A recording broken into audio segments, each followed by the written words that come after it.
You're listening to the Options Insider Radio Network, the home of the Options Podcast. For more quality options programs, visit theoptionsinsider.com or search for Options Insider Radio Network in your podcast provider of choice. Listeners can also access all of our programming through our mobile app available in the iTunes and Google Play stores. Select programs are also available via live stream at mixlr.com/options-insider. That's mixlr.com/options-insider. Don't forget to follow along with your favorite programs and submit your own questions for the hosts at twitter.com/options, stocktwits.com/options, facebook.com/theoptionsinsider, or via questions at theoptionsinsider.com.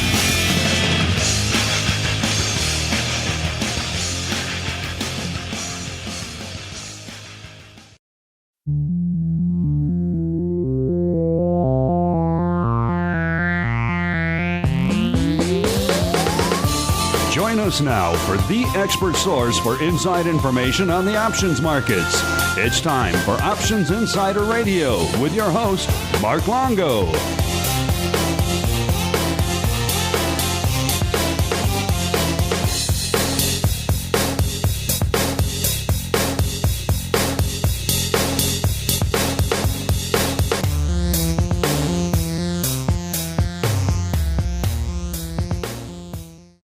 Welcome back to Options Insider Radio, the interview program here on the old network where we welcome on guests from throughout the world of options and derivatives and proceed to pick their brains for the benefit of you, the listener. My name is Mark Longo. If I'm coming at you from a little bit different place, I'm coming at you from not from our studio in Chicago, but from scenic and usually scenic and sunny, not so much today, Miami, Florida here for the Options Industry Conference 2019. We have a great slate of guests lined up for you. Hopefully you guys are enjoying all the content that's been hitting the network all week, and we'll continue probably into next week as well. There's so many great guests lined up, including our next guest. He's a newcomer to the program and indeed to the network. He is Ryan Bellinger-Sala. He is the co-CEO at Gatsby. Ryan, welcome to the program. Yeah, thanks for having me. And Ryan, as we are wont to do with all of our first-timers here on the network, why don't you go ahead and give our audience a little bit of an overview of your background in the options and derivative space, as well as an overview of what the heck is Gatsby? Sure. So I actually don't come from trading or derivatives at all. I come out of investment banking.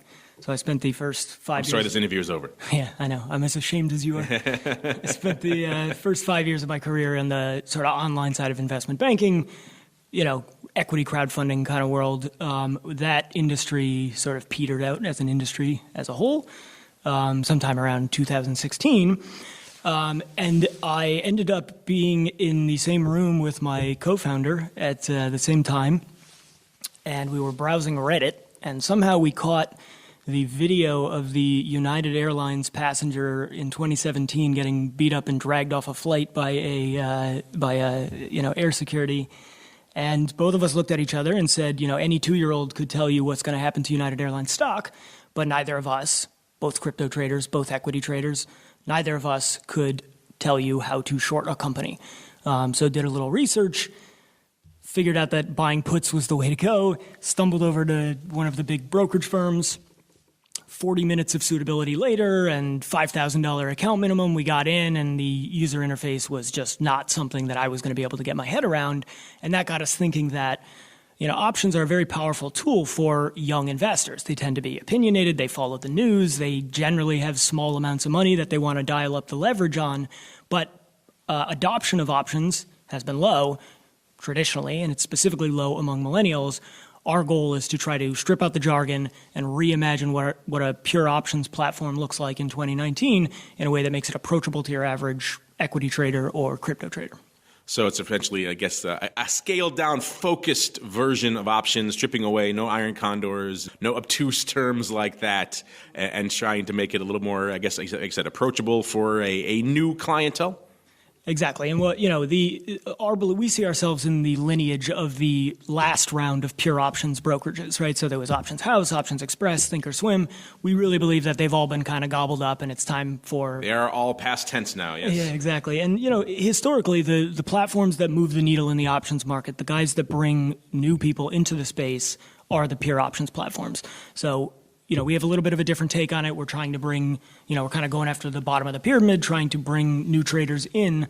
But at the same time, we do see ourselves as, another pure options brokerage platform. So you had this idea, you had this eureka moment. Everyone has a eureka moment. Yours was watching a man get beat up on a plane, which is interesting, but they come in all different shapes and sizes. Inspiration. So you had this moment.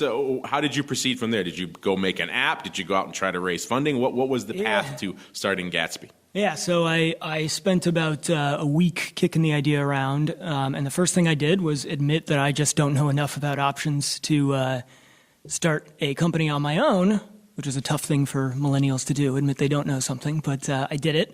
And the first thing I did was went out and found basically the guy who ran options strategy for Goldman Sachs in New York for a decade, and his name is Alex Wohl.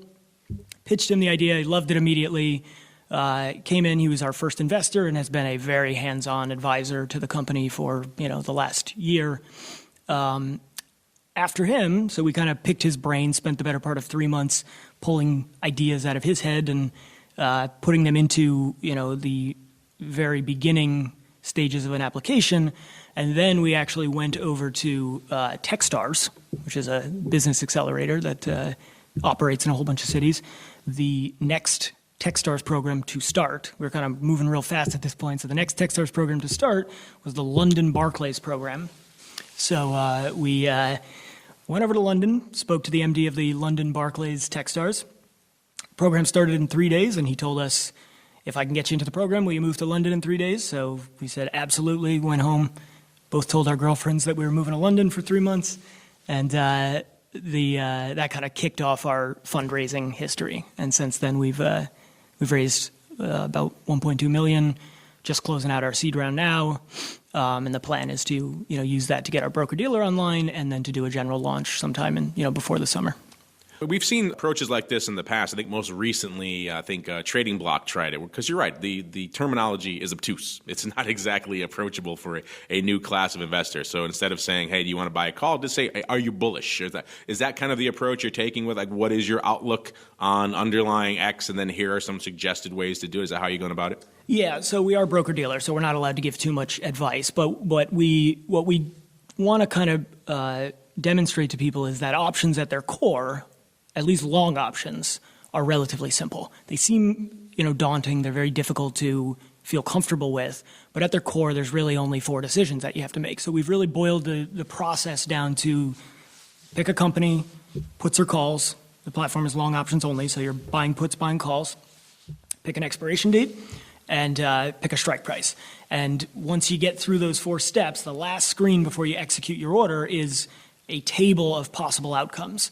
And those possible outcomes they use historical data to say, here's where you lose all your money, here's where you break even, here is where you make a little bit of money based on historical data, this happens some of the time, and then here's where you make a lot of money, the things that happen rarely but do happen. And that's kind of where we see people's eyes light up and say, oh, this was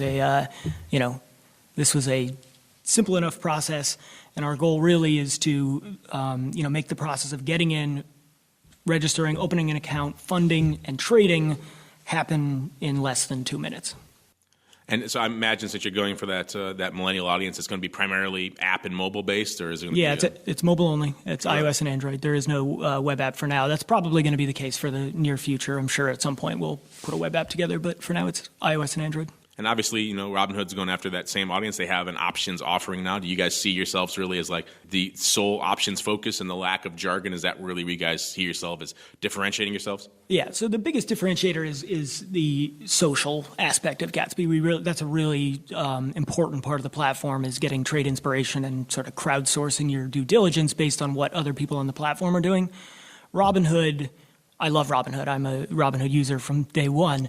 Robinhood is onto bigger and better things. Robinhood is, they're looking to become a bank. They're growing their platform. They really don't need more millennial customers. They need bigger customers and bigger accounts. So you've seen in their options product, it really is a professional options product. It's got the whole chain in there. It's got the Greeks in there.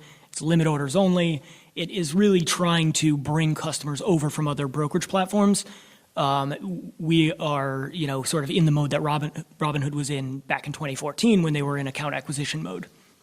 And obviously, one of the ways Robinhood got the ball rolling was with their zero commission structure. Are you guys looking for something similar, or how do you guys? Same thing. No really? commissions. No Yep. commissions. So obviously, the other side of that is then how do you make the money? There's kind of a couple of ways to make money in the business, right? You charge the client, Sure. or you sell the order flow, right? Yeah. So is it going to be a payment for order flow type deal? It is. Yep. I mean, our plan is to meet the execution of every other brokerage, do the same level of price improvement that everybody else is doing. I really fundamentally don't believe that. I myself am not against the concept of payment for order flow. Most of my orders when I trade are small. I really don't want to pay the commission. And without calling anybody out, many of the big brokerage firms are actually double dipping. They're charging the commission and they're selling the order flow. I believe that payment for order flow is a fundamentally better way to price trading in a world where there's a lot of small trades and there's no commission. With that said, I do believe that there was a misstep in the zero commission world where people were trying to hide the payment for order flow. Everybody knew it was going on, and by and large, I think people are okay with it. We aren't going to hide it. We're going to be very open about our 606 reporting and where we send orders and what our price improvement metrics are. But at the end of the day, that's how we plan to make money. Yeah, Robinhood definitely did not do themselves any favors by coming out and being very against that practice while they were still doing it at the same time. So at least if there's some transparency to what you're doing, because you're right, every other major broker here has been selling their flow for a decade or so, or if not longer. So it's not exactly a hidden practice, but you're right, it is sometimes it's a controversial, to say the least. I know I heard a rumor that you were on a panel with Mr. Amberson this morning talking about entrepreneurship in the option space. How did that go? It was good. I think I was a little underdressed, but the only person not wearing a suit. But for an 8 a.m. panel, it was a lot of fun. So we kind of talked about what are the challenges of starting a firm in the option space. And for me, it really focused on what are the challenges of starting a brokerage firm from scratch and doing your best to kind of keep costs down. I have found, I come from private placement, so I know about regulation. I know about FINRA. I actually don't find FINRA to be the primary hindrance when you're trying to start a company at this level. I do think there's a lot of work that can be done in sort of aggregating the tech side of the back end of what people do. There is a lot of fragmentation in all the various back end services that one needs to do to operate as a compliant brokerage firm. And I think over the next number of years, you'll see a lot of consolidation and then modernizing of those services. And obviously, this is your first options industry conference. What are your thoughts on it? It's a very exchange-heavy, industry-heavy conference. But any interesting takeaways so far from the event? Yeah, there's a lot more partying that goes on than I expected, but I was given a little bit of warning. I'm not aware of any of that. That's what I hear. Yeah. It is shocking to me always how small the options industry is. People just know everybody. I've referred to it many times as a very incestuous industry. It is, and there's actually the thing that ends up blowing my mind every time is the sort of cooperation between just straight competitors. I mean, at this conference, you see people that are just obviously competitors with each other, and they've learned how to carve out their niche and figure out what they're good at and not step on each other's toes. Yeah, there's a lot of that. We have competitors coming in here talking about how they want more people playing in their space, quite frankly, because there's a lot of room and a lot of things need to be done still. We see that a lot with the market makers, for example. They're more than willing to have more players come into their space at this point and try to lighten the load a little bit. But you guys get pride of place. I don't think I've seen any Robinhood guys walking around here at the show, so you guys get the gold star for coming down to the conference here this year. So let's just catch up our listeners then. So you're in the money raising round right now. Which round do you say you're in right now? Or? Yeah, seed. It is, we'll be announcing the closing of the seed round very soon. So you're not up and running yet, but what are some anticipated dates here for the future of Gatsby? Yeah, so the platform is live on a third-party brokerage firm right now. There's a wait list that we are, sort of gathering people onto. If all goes according to plan, and it's bureaucracy, so it can take longer than you hope. The plan is to have our broker-dealer online and be able to do a general launch before the summer. That's our kind of ultimate goal. There's also a lot of iteration that's going to go into the product between now and then. We're going to be rolling out a referral system similar to Robinhood's free share of stock, but it'll have a kind of a competitive twist to it. But our plan, our plan at the moment is to have the platform in general launch by the summer. I have to know, where did the name come from? Why Gatsby? Is it your favorite character, or where is the origin of that? No, like everyone else, the book ruined 7th grade for me. I'm not a particularly big fan of the book, but the name, it's not as deep as everybody thinks it is. It really is the, we see Robin Hood as this very egalitarian, very, born out of Occupy Wall Street, and this whole concept is democratizing the markets when, to me, like I said, I love the product, but they really just stripped the commission out. Gatsby is meant to be a more unapologetic brand in a very 2019 way. If you've ever read the book, Gatsby was something of a new money guy, and so we're trying to say, make your money, be a little greedy, don't be ashamed of it. It's an aspirational bit of branding. Exactly. Be like Gatsby, just don't, maybe not his end. But, no, hopefully not. But as I said, it's not nearly as much thought went into it as I'm making it seem right now. Spoilers for a book that is many, many decades old. Yeah. Well, Ryan, it was great to have you come on and get a little bit of insight into Gatsby. We'll look forward to this in the coming months and see how all this unfolds in the marketplace. Yeah, thanks so much for having me.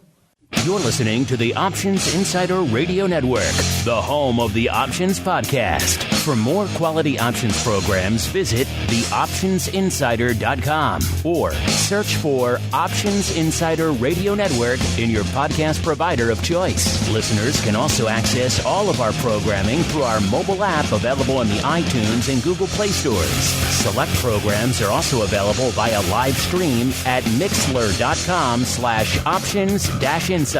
That's mixlr.com/options-insider. Don't forget to follow along with your favorite programs and submit your own questions for the hosts at twitter.com/options, stocktwits.com/options, facebook.com/theoptionsinsider, or via questions@theoptionsinsider.com.